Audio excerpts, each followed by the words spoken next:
Yeah, I think that's mainly what the fourth faction is for. So it's basically like a TJP base, which TJP control has seen like mixed success. Oh yeah, apparently there's also a Black Sky Harbinger in there as well. Now that I'm looking around, Yeah, so, with the addition of Find the Way really makes the addition of just throwing in a random Shadow Sigil for these like expensive one requirement Shadow cards pretty easy. yeah, absolutely. And let's take a look at I want to pull it up really quick because I heard the name, but Blue Callus. So it looks like we do have a Callus style deck here from Tatavath. Ooh, and some interesting inclusions actually from the blue. But we are into game now, so I guess we will see how this deck works. Yeah, it looks like the blue is mainly just for Cliffside Porter, the new addition from Jack's Bounty, which is a 0-1 with Echo. So it gives you multiple cards that Tatavath can use to sacrifice via Combust, Callus, Devour, all of the normal Callus effects. But outside of that, it doesn't look like there's any way to make the 0-1s do anything in play. Yeah, I think they're just there for the sacrifice effect, which is interesting. Like that's an interesting inclusion. We also see the second use of the primal in the deck right there in the Wisdom of the Elders in hand to get some card draw that this deck often needs to find its pieces. Yeah, it does have access to Devour, which helps out a lot. Also, the double primal, I assumed would be a bit of an issue, and you see here as the game starts that they do not have that requirement. I assume that was a little bit rough on the mana to get that to come together. Yeah, it's definitely going to be really rough on his power base to try and fit double primal in. The Callus deck is already in Stone Scar colors, and you do need those influence reliably as well. Maybe Quarry, the addition of Quarry helps add the consistency to the point where you can do stuff like that. But it still seems like you're adding a card that should help with consistency in a card draw spell that is like cutting into that consistency by adding another color to your deck. Yeah, absolutely. We see Tatavath pick up Madness, but unfortunately, this isn't doing a lot here. He at least has a Suffocate, and this is going to keep him from overdrawing as well as take the threat off the board. But Jadecavy is starting to really build up. Oh, Oh, and there we God. see it. Oh, dear. Yeah, that's just the snap concession off that. Yeah, when you're so far behind in power like Tatavath is, it's hard to imagine a world where that Azandal's gift goes off next turn and you didn't lose. So he goes ahead and makes a wise concession so he can go ahead and sideboard. So an unfortunate draw for him, but we'll see Yeah, if his sideboard plan changes it up very much. it was unfortunate to not, like, for Tatavath's proactive gameplay, never get inflated. They didn't draw any Greninja and Porters, like any of their creatures that they would use to fuel all of their sacrifice synergies. So they just kind of had to sit back on their removal and uncastable card draw. Yeah, absolutely. Would have liked to have seen like some cliffside porters there that could have been sacrificed away and things like that. But yeah, unfortunately, just not enough power. So we do see Tatavath taking a look at his sideboard. We see 3 Char Chain Flails, 2 Ruins, 2 Suffocates, 3 Annihilates, 3 Rain of Frogs, and a pair of Oblivion Spikes. I would like the weapons, personally, out of the sideboard here. They're proactive threats that are hard to deal with for the control deck. Generally, they could put in a Decay or a Lightning Strike to 1-for-1 it, but they have to have that, or else the weapon's just going to go to town on them. Yeah, I like bringing in the Char Chain Flails, possibly the Oblivion Spikes here. In fact, probably maybe the Rain of Frogs inclusion to try and hose some of the control cards. Yeah, Rain of Frogs might even be reasonable as just a 4-mana Thought Seize type effect, just to take whatever card is there, and then sometimes you might actually get multiple effects. I would imagine hitting Harsh Rule could be particularly valuable in this matchup because you're trying to go so wide. Yeah, I was thinking of that as well, trying to take care of Harsh Rule. Although if you can't get your Callus off relatively early, they don't have a very good Harsh Rule target for it. Interesting that he's choosing to bring in a Ruin. I guess that's his decision to go ahead and try and tech against the Azandal's gift that we just saw played. Yeah, that might be a little reactionary because we saw how slow that the deck ran that time. I don't know how often the game will play out like that, where Tatavath can't implement their proactive gameplay and get cards in play and not really have much of a hand going late. But they obviously feel like that's going to happen some amount of the time, and they want the insurance from the Ruin. Yeah, and that's fair. I mean, they are playing cards like Smuggler's Stash that can be hard to cast sometimes in when you have that Zindel's Gift down on you. So I can see maybe bringing in the one of Ruin. Since it's only one of, I don't think it's too much to worry about. But I'm glad he didn't bring in two Ruins here because I think you're right. I think that's a little bit too reactionary. Yeah, I think he has enough card draw on both, or in Devour, Quarry, and Wisdom to find that one of frequently enough where you can get away with just having that affecting your deck and not diluting yourself by having too many of it. So one seems like a good number. Yeah, let's take a look at Jade Cavy's real quick.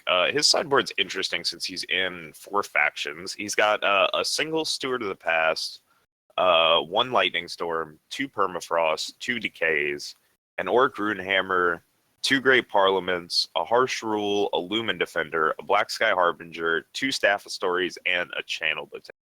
So he has a lot of one-ofs here that he can bring in for very specific situations. Yeah, things that immediately pop out to me are the Lightning Storm, the Harsh Rule, the Black Sky Harbinger. The Decays also, if they want to take out Callus, which they can might be able to assume.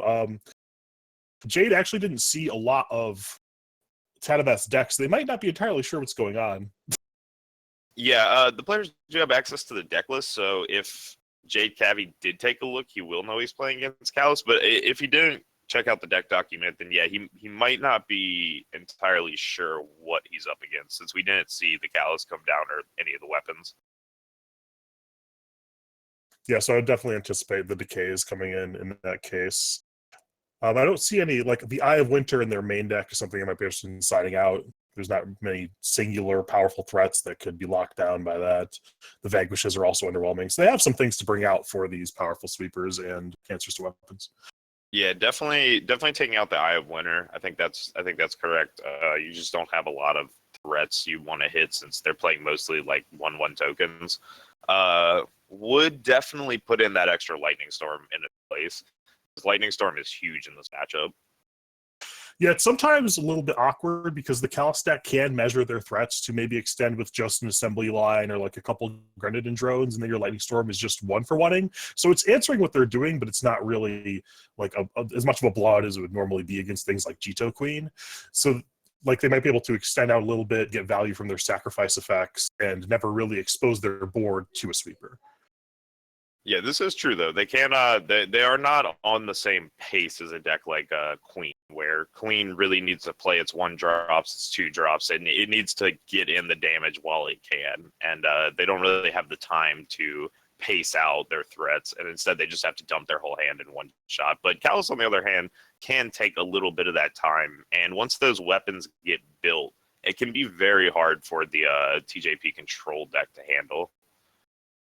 Yeah, that's certainly going to be Tatavath's most likely route to victory is just building a giant Callus and then recurring that with their 3 Smuggler stash. It actually doesn't seem like they have much of another way to win. Their threats are very limited outside of the Callus and the weapons. Yeah, absolutely. And it looks like Tatavath deciding to go ahead and try and put in his Oblivion spikes in place of 2 Calluses, deciding that he wants to have less cards on the board, and that he's going to try and go for more of an in-game strategy. So this is interesting. Yeah, I agree with it to some degree. Like taking out the porters, which fuel the weapons, is a little counterintuitive, but I do agree that the weapons are the best route to victory in this matchup. It's the only proactive thing that Tatavath can do that will actually present a reasonable challenge for Jay to deal with. Yeah, absolutely. I think my only concern is that he's pulling out the Calluses, and I think you probably want all the Calluses in here, but I'm also not an expert on the deck. So if Tatavath has played this deck a bunch, he might have some tech. Looks like you grabbed some Charchain Flails as well, so I like that, getting in even more weapons. Yeah. My concern is that Tatavath is making the deck too reactive. It seems like they're pretty light on ways to win now, and then all it might take is for Jade to draw a couple interactive spells, and then that would answer everything Tatavath has brought to bear. Yeah, very true. We could see a board state similar to the last one, where Tatavath just doesn't have a lot going on the board, and his hand's just kind of sitting there hanging out, and Jadecavy can eventually establish his late game threats. So we get into the game here, and we see Tatavath ship back a threat light hand, and then get a similarly threat light hand, but they actually have some things to do here this time. Yeah, he's got a pair of Cliffside Porters. He's also got the Wisdom of the Elders, so he'll be able to draw some cards if he can find that second Primal, and he's got some Sacrifice outlets in Devour and Combust, as well as Madness to go ahead and steal any threats Jadecavy might pull. It is interesting to actually see the Madnesses still in. We didn't really go over it during sideboarding, but there aren't really many targets in Jadecavy's deck for those, other than like Great Parliament tokens and Steward of the Past, a couple Sandstorm Titans. There are some, but it seems a little underwhelming.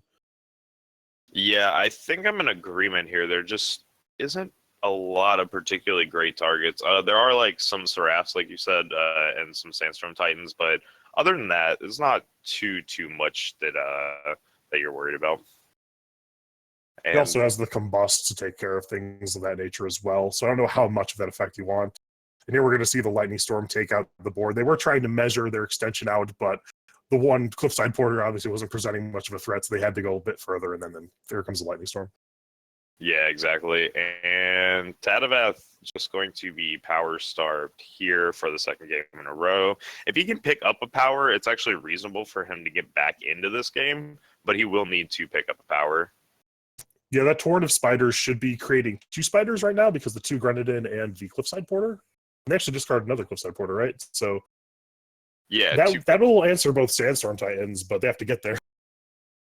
Yeah, he does need to get there, and he can even drop an assembly line and go ahead and block and combust on the following turn as well. But yeah, I think Jadecavy is actually just taking complete control of this game. Yeah, Tatavath, unfortunately, again, just not drawing power. So we see Tatavath, the deck that ideally I think would be favored in this matchup by a little bit, going down here 0-2 against Jadecavy's TJPS control deck, and two very unfortunate games with a lot of power screw.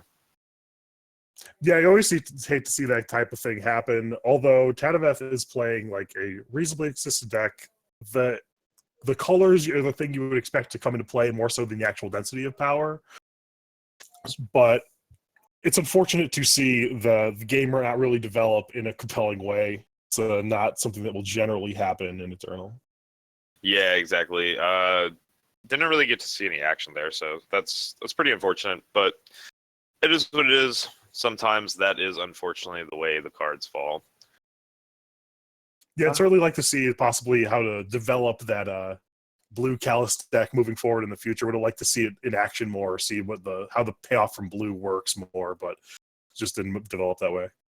Yeah, I definitely think there's like an interesting it's an interesting concept to go ahead and stick Primal in the deck for the Cliffside Porter and the Wisdom of the Elders. Wisdom of the Elders obviously giving you a card draw engine. That way you can go ahead and find your pieces and have try and assemble your combo, because Callus can often have an issue where it kind of it runs out of steam in the later game. Like if you establish some tokens and you blow them up for a Callus and your opponent can deal with your Callus, you've often wasted 3 or 4 cards at this point, and your opponent can easily outvalue you at that point. Yeah, that was the problem I encountered when I was trying to develop Callus strategies, is you can clog up the board early, blunting some aggression, and if sometimes you'll just cheat out like a turn 3 8/8 Callus and win the game. But generally going late, the deck doesn't really do a lot, which is why I tried builds incorporating Witching Hour, because you have all these tokens reducing its cost heavily. That gives you a reasonable top end.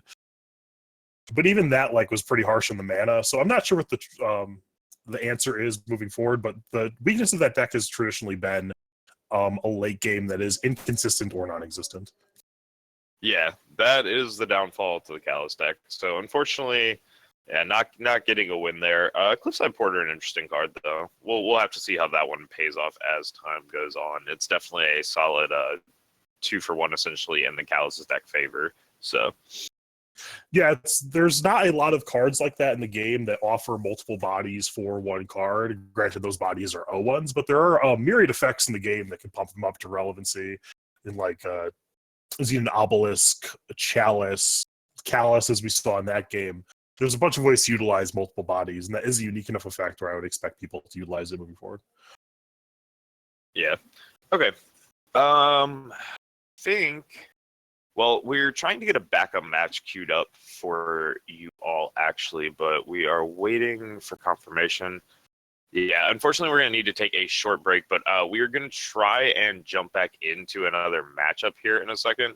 But yeah, we will take a very short break, folks, so do not go anywhere, and we're going to try and bring you a backup match for round 1. All right, we'll see everyone soon.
Hello and welcome back, everyone, to the continuation of round 1 of the Eternal Tournament Series, Season 3 Weekly.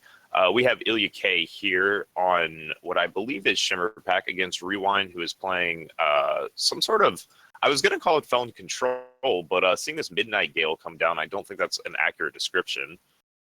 Yeah, it is actually a Haunting Scream deck. They are playing 3 Haunting Scream, 3 Direward Beastcaller, 4 Gorgon Fanatic. So it is a little bit more combo-oriented than a traditional Felon control deck. Yeah, and that is interesting to see somebody actually bringing out the Midnight Gale. A card that I've always thought is very good, but does have problems in that it is very susceptible to removal. Dies to Torch is the common term I think everybody uses.